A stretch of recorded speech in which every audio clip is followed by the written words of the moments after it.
Então, de volta agora com as nossas últimas duas peças, o inquérito para apuração de falta grave e a ação de consignação em pagamento. Novamente, nós temos aqui duas petições iniciais de procedimentos especiais. Então, o que nós vamos falar aqui está relacionado à petição inicial.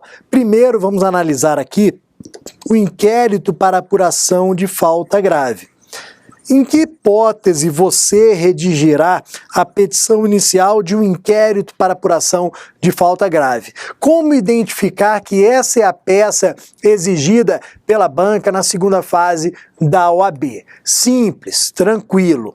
A identificação aqui parte de uma informação sobre estabilidade provisória. Então vejam que a banca trará a informação de que o empregador quer demitir por justa causa um empregado dotado de estabilidade provisória. Vejam que a narrativa encontrada na questão da FGV era que um determinado empregador quer demitir um estável aqui em decorrência de ser o mesmo dirigente sindical. Então eu, o empregador, quero demitir o dirigente sindical por justa causa. Você que é meu advogado fará o quê? Redigirá a petição inicial de uma ação de inquérito para apuração de falta grave. Então eu tenho que buscar, coloquei para vocês aqui, a informação sobre o interesse do empregador em despedir por justa causa o empregado dotado de estabilidade provisória. O melhor exemplo aqui é o do dirigente sindical. Por que o melhor exemplo? Em virtude da súmula 379 do TST. A súmula 379 do TST é que diz que o dirigente sindical só pode ser demitido por justa causa mediante o ajuizamento da ação de inquérito para apuração de falta grave. Então é essa informação que você tem que colher. Existe a estabilidade provisória. Eu, empregador, quero demitir o empregado por justa causa. Redija para mim, meu advogado, a petição inicial da ação de inquérito.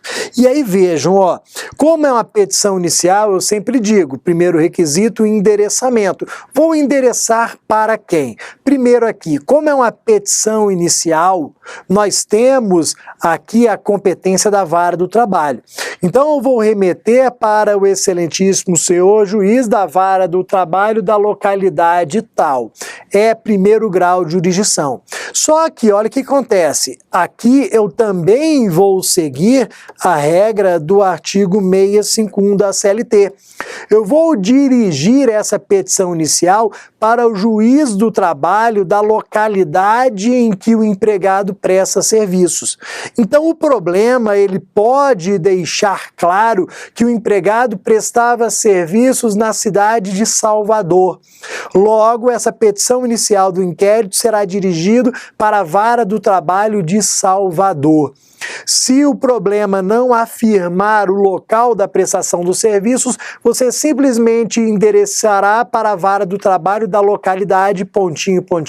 XXX, sem inventar qualquer dado para evitar a identificação da prova. Então, competência, vara do trabalho do local da prestação dos serviços, nossa regra já conhecida do artigo 651 da CLT. Além disso, vale a pena afirmar que você está ajuizando a ação de inquérito para apuração de falta grave dentro do prazo de 30 dias a contar da suspensão do empregado. Vale a pena afirmar que você está cumprindo o prazo descrito no artigo 853, que é de 30 dias a contar da suspensão. Vale a pena fazer menção a esse prazo aqui para você deixar claro ao examinador que você conhece os requisitos da ação de inquérito. Pode ser que conste no gabarito a necessidade de menção a esse prazo. Caso não haja ali a necessidade de menção ao prazo, é indispensável dizer que você está ajuizando a ação de inquérito nos termos do artigo 853. A menção ao dispositivo que prevê o cabimento dessa ação especial. Além disso, depois da minha fundamentação, depois de fundamentar ali o inquérito, numa daquelas hipóteses provavelmente previstas no artigo 482 como de justa causa, eu tenho que formular o meu pedido específico da ação. Então vejam, narrei ali na petição inicial que o empregado, apesar de estável, incorreu numa das hipóteses do artigo 482 da CLT. Incorreu num ato de improbidade, por exemplo. Trouxe aqui para a empresa um atestado médico falsificado, rasurado. Isso constitui ato de improbidade, de má-fé, de deslealdade. Vejam que, após a configuração dessa hipótese de justa causa, eu tenho que formular um pedido específico de desconstituição do vínculo. Eu tenho que requerer ao Poder Judiciário que ele acate aquela justa causa, que ele considere justa causa e ponha fim ao vínculo de emprego, desconstitua aquele vínculo de emprego. Então, coloquei para vocês aqui, como um pedido específico a ser formulado, a desconstituição do vínculo de emprego por justa causa. Só que aí vejam, vamos observar aqui um exemplo, um modelo, para nós termos certeza de que é a ação de inquérito para apuração de falta grave. Olha uma situação que poderia ser utilizado aqui no dia a dia. João Cláudio era professor de ensino superior da Faculdade Alfa há mais de 10 anos, sendo que em 2011 resolveu candidatar-se à eleição para presidente do sindicato de sua categoria. Registrou sua candidatura, tendo sido a empresa informada corretamente acerca daquele registro. 3 meses após a sua eleição, João Cláudio foi acusado pelo empregador de estar fazendo concorrência desleal, que é uma hipótese do 482 da CLT. Determinou o advogado da empresa, que é você, para ajuizar a ação necessária à dispensa do obreiro. Redige a medida processual adequada. Veja o seguinte, é uma hipótese aqui de dirigente sindical. É a hipótese de dirigente sindical. Como eu havia falado, a súmula 379 do TST diz que o dirigente sindical só pode ser demitido por justa causa mediante a ação de inquérito para apuração de falta grave. Nós vimos aqui que concorrência desleal é uma das hipóteses do 482 da CLT que fala da dispensa por justa causa, fala das hipóteses de dispensa por justa causa. Você, como advogado da empresa, vai ajuizar a ação de inquérito para apuração de falta grave. Vejam que a identificação da peça aqui, ela é simples. Não é uma peça que tenha grande chance de ser cobrada, não. Mas como é uma petição inicial, pode vir a ser. Recentemente, a OAB cobrou uma ação de consignação em pagamento, que também não era comum, mas foi cobrada. Então, a ação de inquérito para apuração de falta grave também pode ser objeto.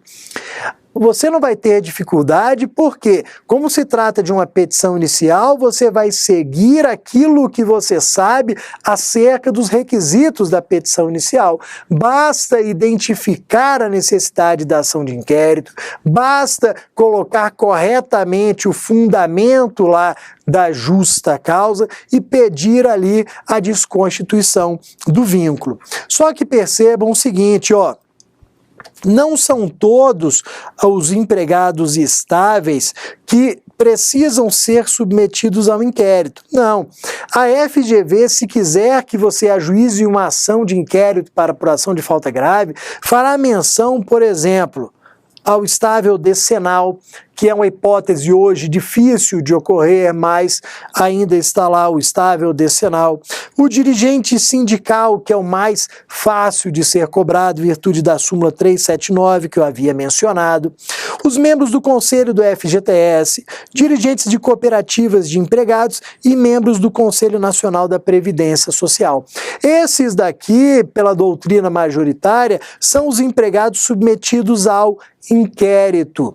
A grande probabilidade, como eu sempre digo, é de utilizar o dirigente sindical, porque em relação a esse não existe dúvida alguma, já que a súmula trata dessa necessidade. E aí vejam, ó, passando agora a ação de consignação em pagamento. Nós vamos tomar cuidado aqui com essa ação. Nós vamos ver que num passado próximo foi utilizada na prova da OAB pela FGV. Então, a ação de consignação em pagamento, novamente, ó, petição inicial, sem mistério. Basta identificar que a hipótese era de consignação em pagamento. Para redigir a petição inicial, como vocês já sabem, como vocês já conhecem, apenas trazendo o fundamento, que é o que nós vamos passar agora. Então vejam, como identificar a peça? Como é que eu sei que a ação a ser ajuizada é uma ação de consignação em pagamento? Vejam que a FGV deixará claro na questão posta na segunda fase da OAB, uma das hipóteses do 335 do Código Civil Brasileiro. Então, deixará claro para você que houve uma dessas situações aqui. Vejam que eu transcrevi o 335 para vocês e destaquei os dois que geralmente são vistos aqui no processo do trabalho. As situações mais comuns de ajuizamento de ação de consignação e pagamento no processo. Então vejam, a consignação tem lugar, ou seja, vou ajuizar a ação de consignação em pagamento. 1. Se o credor não puder, ou sem justa causa, recusar receber o pagamento ou dar quitação na forma devida. Essa hipótese aqui eu destaquei porque ela ocorre muito no direito do trabalho. Sem justa causa, houve a recusa do recebimento do pagamento. O que acontece muito aqui no processo do trabalho? Eu aplico a justa causa para um empregado meu. Ele, descontente, não vem receber as verbas rescisórias. Ele não vai à empresa receber as verbas rescisórias, ele não vai ao sindicato na homologação e recebimento das verbas. Ou seja, ele se recusou e sem justo motivo a esse recebimento, ou não quis dar quitação na forma devida. Tenho que ajuizar a ação de consignação em pagamento. A segunda hipótese, se o credor não for nem mandar receber a coisa no lugar, tempo e condição devidos. Então, pelo nosso ajuste, você deveria ir ao lugar tal, no dia tal, para receber a coisa e não foi. 3. Se o credor for incapaz de receber, for desconhecido, declarado ausente ou residindo em local incerto, de acesso perigoso ou difícil. Aqui nós poderíamos colocar, ó, do credor for desconhecido. Ou então, ó, se ocorrer dúvida sobre quem deva legitimamente receber o objeto do pagamento. Eu não sei quem é o verdadeiro credor, porque o meu empregado morreu e eu não sei quem são os herdeiros. Ou então, ó, surge uma dúvida aqui, porque com a morte do meu empregado, 2 mulheres se apresentam como se mantivessem união estável com o mesmo. Então eu tenho dúvida a quem pagar. Nessa hipótese, se eu não sei quem é o meu credor, se o credor é incapaz, se eu tenho dúvida a quem devo pagar, eu vou ajuizar a ação de consignação em pagamento. O último aqui, se pender litígio sobre o objeto do pagamento. Então, se existe alguma lide vinculada ao pagamento, para evitar o pagamento errado, eu farei a consignação daquela quantia. Então, eu havia destacado para vocês aqui as duas situações mais comuns no processo do trabalho e que podem ser narradas pela FGV. A hipótese de recusa ao recebimento ou então dúvida sobre quem deva receber aquela quantia. E aí nós vamos passar agora, para competência e para o modelo. Vejam que a competência é simples. Como é uma petição inicial, vou endereçá-la para a vara do trabalho do local da prestação dos serviços. Então, novamente, sigo lá o artigo 651 da CLT. Houve informação sobre o local da prestação dos serviços, direciono ao excelentíssimo senhor juiz da vara do trabalho da localidade tal. O exemplo, olha o exemplo, o modelo aqui. Zenga Modas Limitada, CNPJ tal, com sede na rua tal, encontra-se na seguinte situação. Joana, brasileira, casada, costureira, residente na rua Lopes, Maceió, foi contratada para exercer a função de costureira na unidade de Maceió. Já destacou aqui, como nós fizemos lá na petição inicial, local da prestação dos serviços. Sendo dispensada sem justa causa em 2012, mediante aviso prévio indenizado. Naquele dia, Joana entregou a CTPS à empresa para efetuar as atualizações de férias e tal documento ainda se encontra custodiado no setor de recursos humanos. Então vejam que eu tenho um documento aqui em poder da empresa.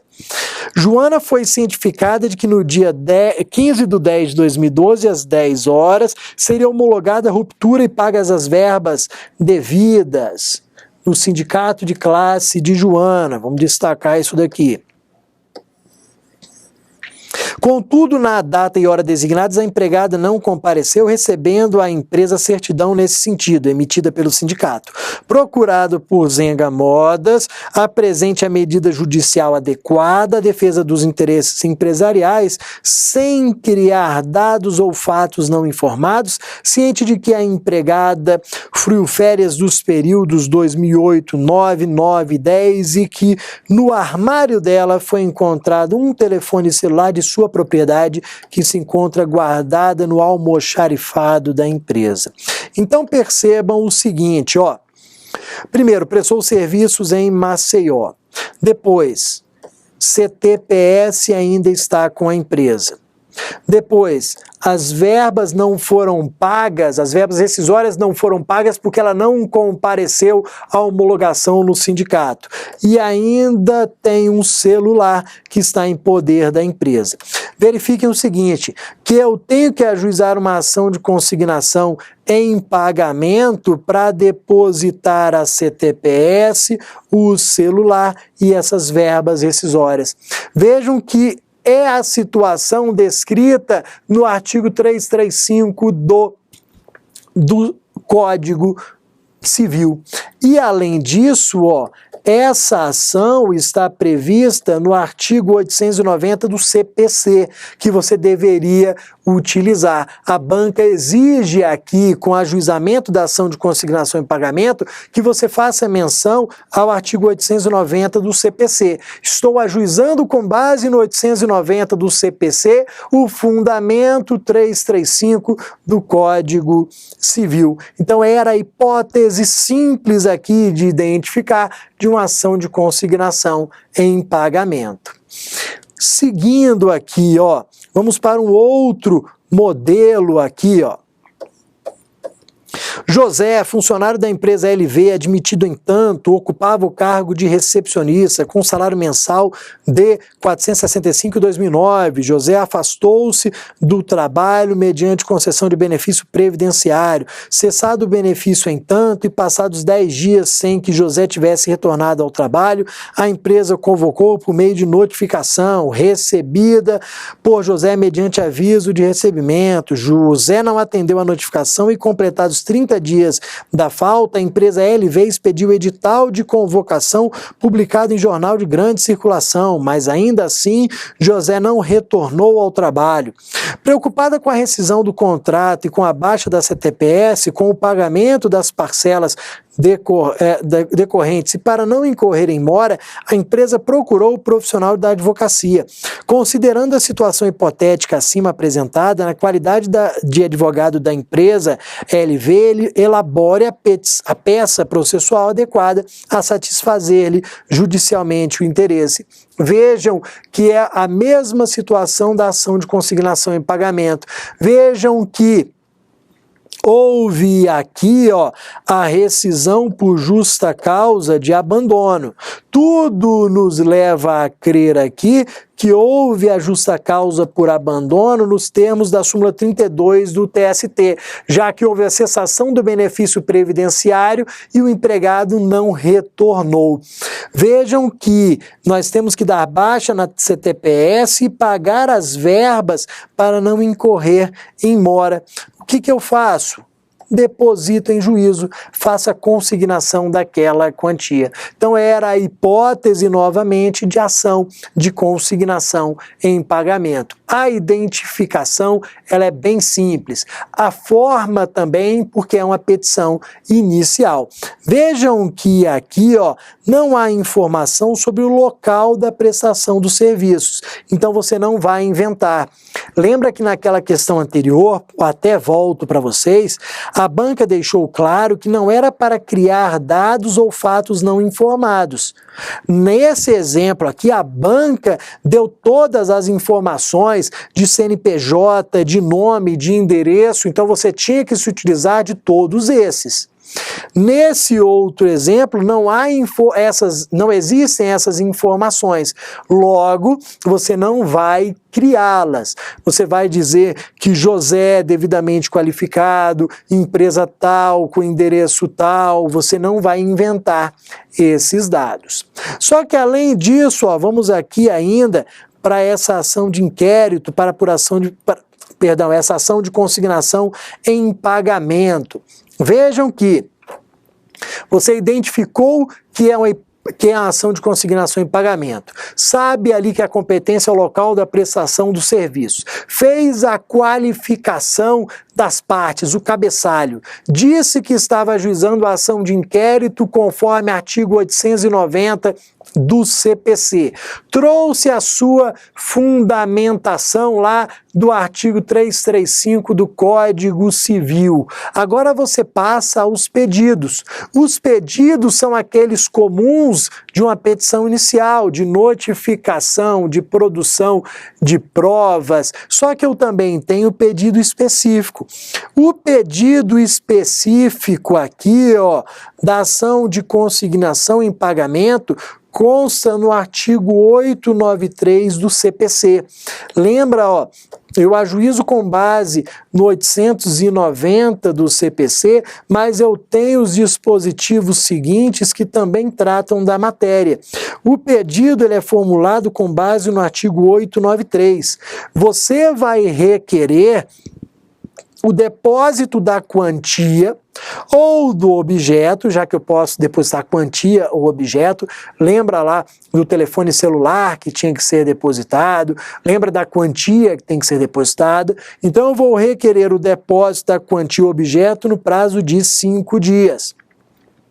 E vou requerer que seja notificado o consignado, o réu aqui, para comparecer à audiência e levantar os valores ou receber o objeto. Então, que ele levante os valores depositados ou que receba o objeto, extinguindo-se a obrigação do consignante. Então, essa daqui é o pedido específico. Eu quero depositar e quero que o consignado levante, receba os valores ou receba o objeto depositado, extinguindo-se a minha obrigação. Por quê? Eu quero evitar a mora. Se eu não deposito aquela quantia, aquele objeto, eu estou em mora, eu incorro em mora e eu quero exatamente evitá-la. Então essa daqui é a ideia da ação de consignação em pagamento. Então nós terminamos aqui a análise dessas duas petições iniciais, da ação de inquérito e da ação de consignação em pagamento. Para passarmos agora nos próximos vídeos a análise das formas da petição inicial, da contestação e dos recursos.